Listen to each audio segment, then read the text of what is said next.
इस कार्यक्रम के पुण्यार्चक हैं श्री वर्धमान श्वेतांबर स्थानकवासी जैन श्रावक संघ ट्रस्ट, उपाध्याय प्रवर प्रवीण ऋषि चातुर्मास समिति।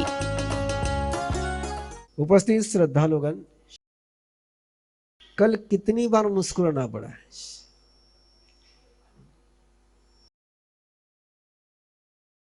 कल कितनी बार मुस्कुराए?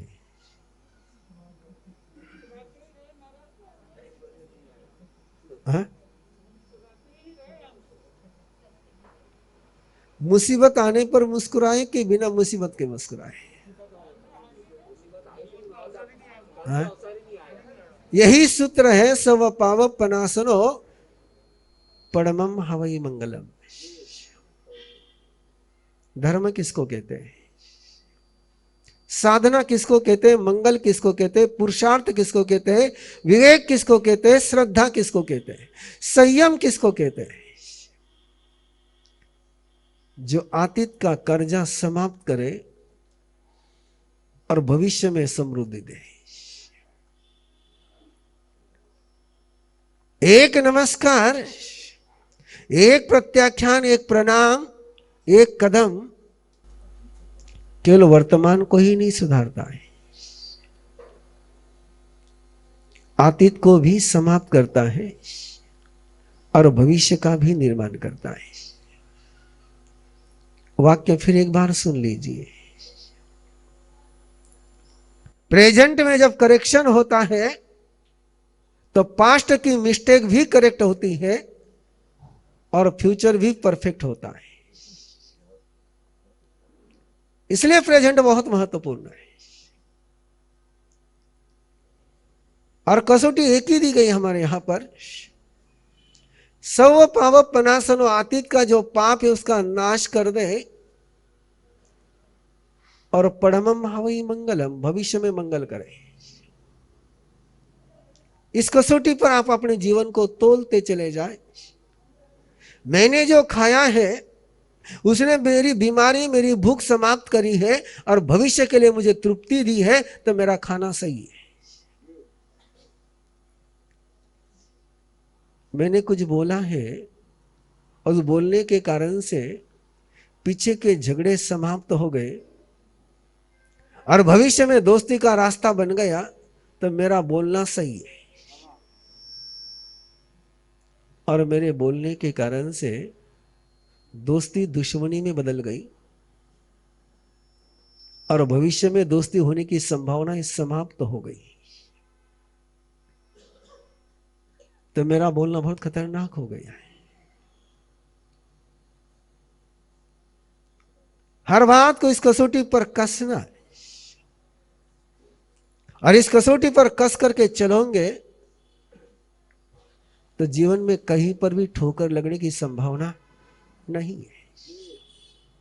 मेरे हर प्रेजेंट के एक्शन, इमोशन, फीलिंग्स, रिलेशन, ये केवल प्रेजेंट के लिए नहीं है,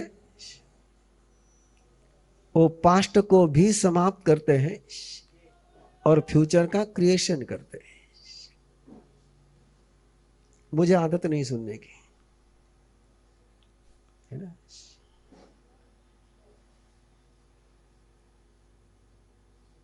और इसलिए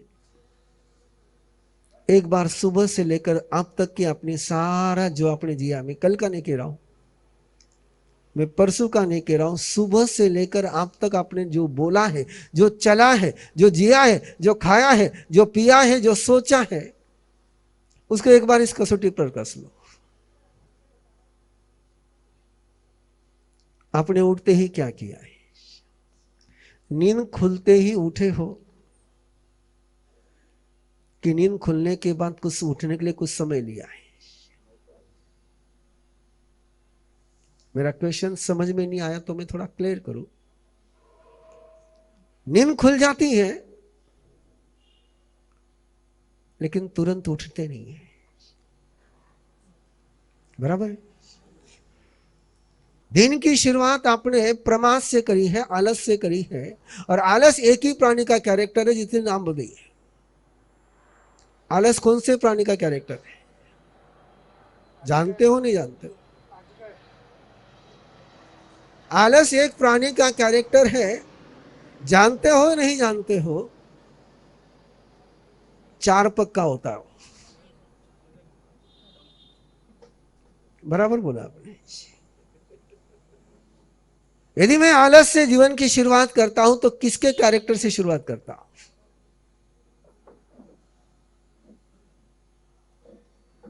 शायद 2 मिनट का टाइम गया होगा, शायद 5 मिनट का टाइम गया होगा, चाहे 1 मिनट का समय गया होगा, लेकिन मेरे दिन का पहला श्वास, पहला कदम प्रमाद में गया है। मैंने प्रमाद का अकाउंट शुरू कर दिया है। और इसलिए आप देखते हैं उसके परिणाम कैसे आते हैं। दिन भर में कई बार काम करते हुए आलस आ ही जाता है। कि शुरुआत आपने किससे करी है? और आलस से शुरुआत करी है तो वो कंटिन्यू रहना है। जिस मां ने बच्चे को नहीं बिगाड़ा, उस बच्चे को एक बार देख लो। जिस बच्चे को मां ने बिगाड़ा उसकी बात नहीं कर रहा हूं मैं। बच्चे को सबसे पहले कौन बिगाड़ता है? मां ही। बाप का रोग तो बहुत बाद में आता है। जिस बच्चे की नींद मां ने नहीं बिगाड़ी, सबसे पहले क्या बिगाड़ती मां? नींद बिगाड़ती है। बच्चा सोना नहीं चाहता है, मां को उसको सुलाना है। उसको नींद आ नहीं रही है, लेकिन मां को सुलाना है, तो लोरी गा गा करके उसको इतना बोर कर देगी कि वो सोने के लिए मजबूर हो जाए। उसकी नींद बिगाड़ दी। और नींद बिगड़ गई तो उसका उठना भी बिगड़ गया। जिस बच्चे की नींद नहीं बिगाड़ी, वो बच्चा जब नींद में से जागता है तो मस्ती करता है। बराबर है। जरा याद करो, आपको कितने साल हो गए सुबह मस्ती में उठने को? है? याद ही नहीं है। मस्ती में उठना ही याद नहीं है। सुबह ही उठते समय माताएं बच्चे के साथ महाभारत शुरू करती है। नहीं करते? ए उठ, ए उठ। अब तक नहीं उठ रहा है। घड़ी में बजी होगी 8, लेकिन मां की घड़ी में बजती 9।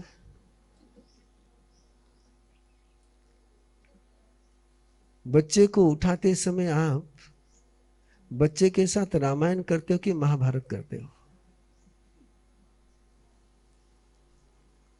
मैंने कुछ पूछा है, मैंने कल बताया आपको।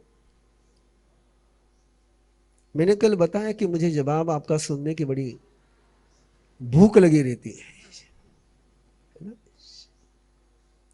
यदि उसके दिन की शुरुआत आप महाभारत से करते हो तो उसका दिन कैसे बीतेगा? कौन कर रहा है शुरुआत? शुरुआत कौन कर रहा है? पहली आदत बिगाड़ी उसकी उठने की, सोने की। फिर आदत बिगाड़ी उसकी खाने की।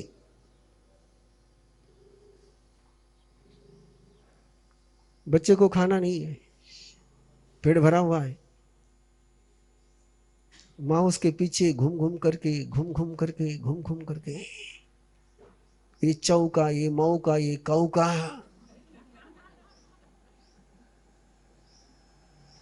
ये आप उसको संयम सिखा रहे हो कि असंयम सिखा रहे हो? मुझे उत्तर की अपेक्षा है। क्या सिखा रहे?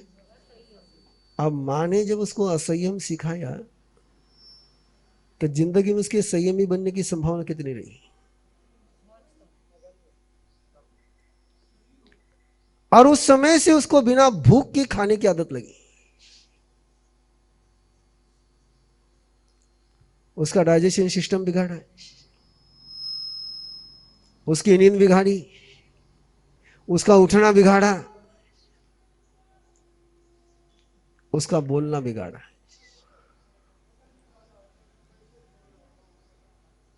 बच्चे ने कोई एक बार में बात नहीं सुनी तो दूसरी बार अपना आवाज कैसा होता है, तेज हो जाता है। बच्चे के पास मैसेज क्या चला गया, तुम्हारी कोई नहीं सुने तो आवाज को तेज करो। किसने सिखाया? माँ ने सिखाया। चलो अच्छा है, कबूल तो करते जा रहे हैं भोपाल वाले। ये सारी बातें आप देखते चले जाएं और ये सारी सीखा सीखा करके अपनी जिंदगी का सारा फाउंडेशन बिगाड़ दिया। मेरे परमात्मा प्रभु महावीर ने कहा, धर्म का पहला अल्फाबेटिक जो है वो सोने में है। पहला अल्फाबेटिक कहां पर है? जिसको सही तरीके से सोना आ गया उसका धर्म हो गया। जिसको सही तरीके से सोते नहीं आया वो जिंदगी में कोई काम सही तरीके से कर पाएगा, इसकी संभावना बहुत कम है। शायद आपका भी अनुभव होगा, जिस दिन नींद डिस्टर्ब हो जाती है उस दिन पूरा दिन माइंड डिस्टर्ब रहता है, और जिस दिन नींद बढ़िया आ जाए उस समय सारा दिन कैसे चलता है? बिल्कुल शांति से चलता है। प्रभु महावीर ने जो धर्म दिया बड़ा गजब का धर्म दिया, बहुत अनूठा धर्म दिया। ऐसा अनूठा धर्म दिया, ऐसा अनूठा धर्म दिया। आप जानते हैं रामकृष्ण परमहंस को सुना अपने नाम रामकृष्ण परमहंस का? रामकृष्ण परमहंस जब देवी को नैवेद्य चढ़ाते थे तो आप जैसे चढ़ाते वैसे नहीं चढ़ाते। वो पहले चखते थे और फिर चढ़ाते। आप नैवेद्य कैसे चढ़ाते हो? चख करके चढ़ाते हो, बिना चखे चढ़ाते हो? और कहीं नैवेद्य चढ़ाने के पहले कोई बच्चा चख ले,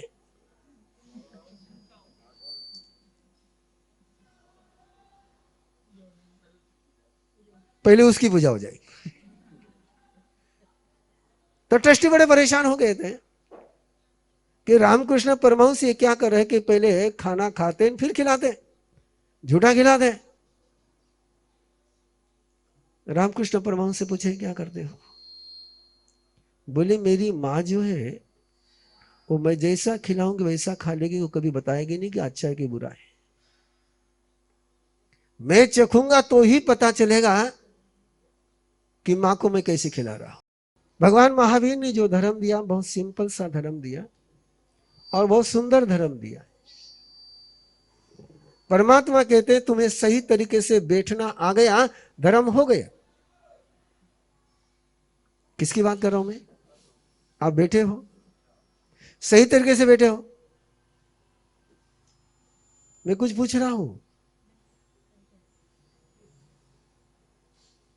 शायद मुझे लगता है कि कई लोगों ने आचार्य भगवान को देखा होगा और गुरुदेव विराजते थे तो जैसे गणपति बैठते थे वैसे बैठते थे। एक बार विराजमान हो गए तो पांव हिलने का सवाल नहीं था। अब देख लेना कि प्रवचन होने तक आपके पांव कितनी बार हिलते हैं। आसन हिल जाए, इंद्र का आसन हिल जाता है तो घबरा जाता हो। बड़े मस्त हो आपके आपके आसन हिलते हो लेकिन आप घबराते नहीं। परमात्मा ने कहा कि किसी को आसन लगाना आ जाए, बैठना आ जाए, ऐसा बैठ ले कि बैठने में दर्द नहीं हो। जहां दर्द है वहां पाप है। वाक्य याद रहेगा, जहां दर्द है वहां पाप है, जहां पाप है वहां दर्द है। बिना पाप के दर्द नहीं, और जहां दर्द होगा वहां पाप का जन्म हो जाएगा। इसलिए प्रभु महावीर कहते हैं दुखम हयम जस न होई मोहो। जिसने दुख को समाप्त कर दिया उसको कोई भ्रम नहीं होता है।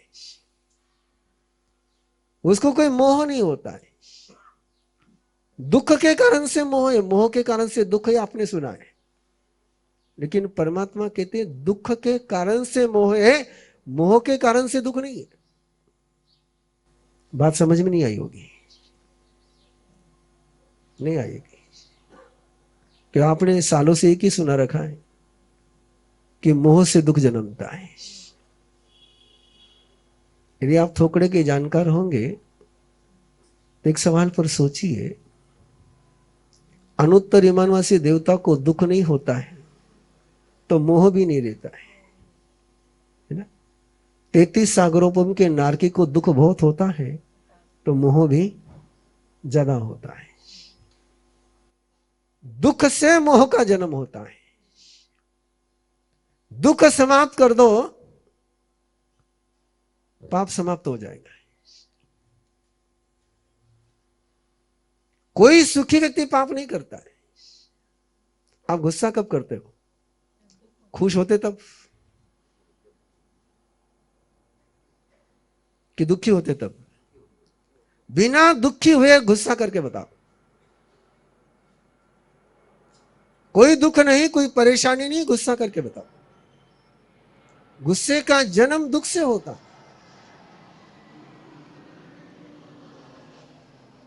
कुछ दुख रियल में होते हैं, कुछ दुख सोचे हुए होते हैं। कौन से दुख ज्यादा है जिंदगी में? किसने कहा आपको सोचा हुआ दुख लेने के लिए? रियल दुख कम है और मेंटल दुख ज्यादा है। और ये मेंटल दुख नहीं हो तो रियल दुख के लिए कोई जमीन ही मिलती नहीं। मेंटल के सारे मानसिक दुख समाप्त हो जाए तो शरीर के दुख तो समाप्त ही है। इस कार्यक्रम के पुण्यार्चक हैं श्री वर्धमान श्वेतांबर स्थानकवासी जैन श्रावक संघ ट्रस्ट, उपाध्याय प्रवर प्रवीण ऋषि चातुर्मास समिति, महावीर भवन, इंदौर।